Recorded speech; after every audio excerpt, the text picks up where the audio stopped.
And Iran's military has threatened to completely shut down the strategic Strait of Hormuz, and that is if the U.S. president acts on threats to target the country's power plants. Listen to this first. If the United States threats regarding Iran's power plants are carried out, the following punitive measures will be taken immediately. 1. The Strait of Hormuz will be completely closed, and it will not be reopened until our destroyed power plants are rebuilt. 2. All power plants, energy, and information and communications technology, ICT, infrastructure of the Zionist regime will be widely targeted. 3.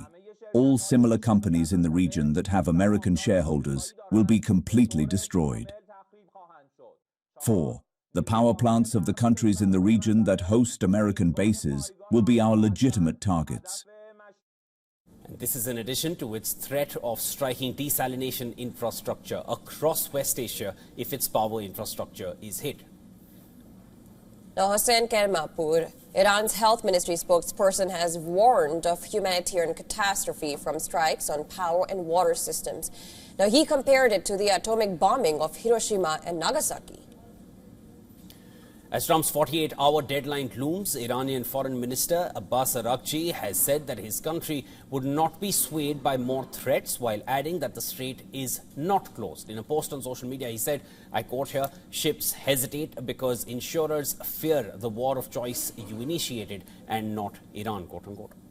Now, 20% of the world's crude oil and liquefied natural gas normally passes through Hormuz, but traffic through the vital strait has been brought to a near standstill since the start of the war. In recent days, Iran has allowed some vessels from countries it considers friendly to pass, while warning it would block ships from countries it says have joined the aggression against it. Iran's parliament is mulling imposing tolls on shipping through the strait. Parliament Speaker Mohammad Bagher Ghalibaf said maritime traffic would not return to its pre-war status. Now, and amid this, Iranians in the capital Tehran staged a pro-government rally on Sunday. Many waved Iranian flags and others held images of new leader Mojtaba Khamenei. Now, the war has entered well into its fourth week now, with Israel and the U.S. continuing strikes on Iran. The U.S. in Central Command has released new videos showing strikes on various military targets in Iran. In a post on social media, CENTCOM said that the U.S. forces continue to eliminate Iranian regime's one-way attack drone capabilities. And this comes as Trump's Treasury Secretary has said that U.S. may escalate its attack against Iran to be able to wind down the war. He said he could wind the war down at any time he wants. And, Kristen, this is the only language the Iranians understand. Iran also continues its retaliatory strikes. At least one Iranian missile-carrying cluster warheads was seen in the night sky over Israel, Jerusalem and the occupied West Bank after midnight on Monday. It is yet to be confirmed whether it was more than one missile that was spotted, with smaller bombs spreading out. UAE, Saudi Arabia and Bahrain also reported interceptions of Iranian drones.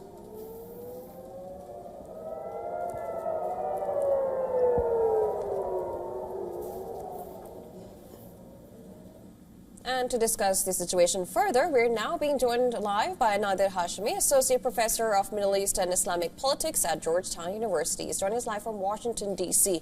Thank you so much for joining us. So let me just begin with the situation right now. We're 27 hours into the warning that Trump had given. And so far, when you look at the threats that Trump has given, Iran has retaliated furthermore. There hasn't been any less attacks. Furthermore, they've escalated. Example, the attacks on Dimona and Arad in Israel. Where do you think this is leading in this current situation? Well, it looks like we're headed for a monumental and catastrophic disaster. And the primary person responsible for this disaster is the President of the United States, Donald Trump. He clearly has bitten off more than he can chew. He thought that Iran was Venezuela and that he could simply send a major American military armada on Iran's shores and that Iran would then capitulate like Venezuela did in early January. And he had no plan B. So now that Iran is fighting back, Donald Trump really doesn't know what to do except escalate, hoping that he can declare some sort of victory. But it's clear that Iran still has a lot of firepower, a lot of stamina, and an ability to shut the Straits of Hormuz. So my own reading is that we are headed for very dark days if Donald Trump acts on his promise to attack Iran's electricity infrastructure, and then Iran hits back at regional states. Then this war is going to increase exponentially in terms of its lethality, its destabilizing effects, and especially its effects on the global economy. Professor Hashemi, statements like, and rather threats like 48-hour deadlines being set by the US president, is it only set to bring in more embarrassment at this point? Because there is nothing to suggest that Iran is going to capitulate or is going to agree to these kind of terms or this kind of language coming in from the US. They've made it clear that they're not cowing down. They are going to fight back as they are, regardless of how diminished their abilities may still be. They are still able to penetrate through and prove US and Israeli air defenses to be porous with the recent attacks in Dimona and Arad. How do you, is this showing a desperation from the Trump camp at this point, that they're still resorting to these kind of statements? I agree. It is. I don't think Donald Trump knows what to do, and I think he's surrounded by very hawkish advisors who are all in the Benjamin Netanyahu camp, and they believe that just hitting Iran hard enough over a period of time will force a capitulation. I don't see that happening. So yes, I think Iran now seems to be very much in control of the pace and the duration of this war. Let's not forget, for Iran, this is an existential crisis for the Islamic Republic.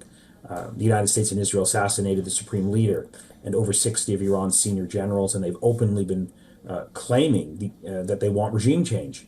So Iran is fighting back with everything that they can, and it seems like they want to carry this war on until there can be some sort of resolution where Iran can break out of the box that it's been put in by the United States in terms of these crippling sanctions, and also in terms of some sort of guarantee to be negotiated someplace down the road where the United States and Israel promise they will not attack Iran again. But for that to happen, there has to be some sort of diplomatic track. And right now there is zero diplomacy happening. So if you were to ask me today to bet, I would bet that we're headed for a major escalation of this war with its concomitant global destabilizing effects. I agree that you're leading to a major escalation, but I don't agree. I wouldn't go as far as to say that Iran is in control at this point. They are taking a major amount of damage. Yeah. Correct. They are. I mean, but they were absorbing these blows and they're still firing back. They are fighting back, no doubt. So, I mean, you're right. I mean, let's not forget, Iran is obviously the weaker party here. It can't match the military might of the United States and Israel, both nuclear powers, both major sort of military might at their disposal. But Iran has been able to play an asymmetric form of warfare where they're putting pressure on Donald Trump indirectly by hitting his allies in the region, by essentially destabilizing the economic underpinnings of his closest allies in the Middle East. I'm talking about the Emirates, Qatar, and Saudi Arabia, but also on the global economy. And now by closing down the Straits of Hormuz, which is what Donald Trump seems to be very obsessed about, they can continue to pressure Donald Trump. I mean, I'm talking to you from the United States.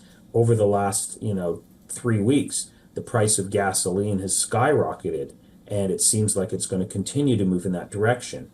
So Iran has a lot of cards to play here, and all of this talk of or hope that Donald Trump could initiate regime change seems to have blown up in his face. So I view these statements by Donald Trump that he's going to attack Iran's electricity grid, which by the way is a war crime under international law, as a sign of desperation and frustration from the American president. And how is this being received at home front? Because as of now, what we see is that there's ex-CI chief Leon Panetta. We have also former CI director John Brennan, and also Joe Kent, who just resigned. They've also been calling out how this war, Trump is being to be blamed about this whole war happening because there was no proof when it comes to no nuclear capacity from Iran. How is this being received in home front and in the U.S.? And is Congress anyhow looking at the situation? And do you think it's somehow in the future Trump will have to give in to the pressure? Yes, public opinion here was right from the beginning against this war.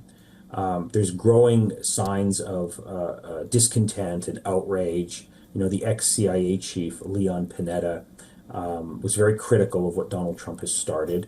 But I would say that from Donald Trump's perspective, he's riding fine right now, because if you look at his core base of supporters, while there's discontent down below, opinion polls show that Donald Trump still has, solid support among Republicans. They view him as sort of this cult leader.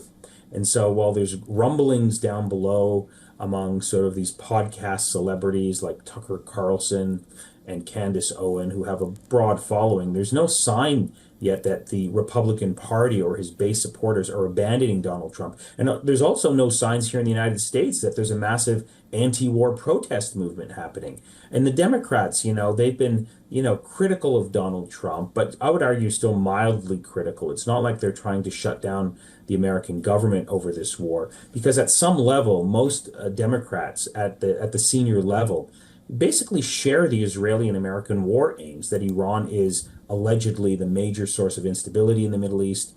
They'd love to see Iran taken down a notch, weakened, or even regime change. So the Democrats have been, they've been critical, but I would say Donald Trump right now can weather the internal political criticism that he's hearing. If this war lasts for another 6 months, and critically, and I think this is the big factor, if Iran is able to increase the American casualty toll in terms of soldiers and downed airplanes and things like that, then the political cost to Donald Trump will rise increasingly, and he'll have a tougher time. So, I think he views what's happening right now domestically as something that he can manage, and I think he's really thinking day to day. I don't think he has a long-term plan.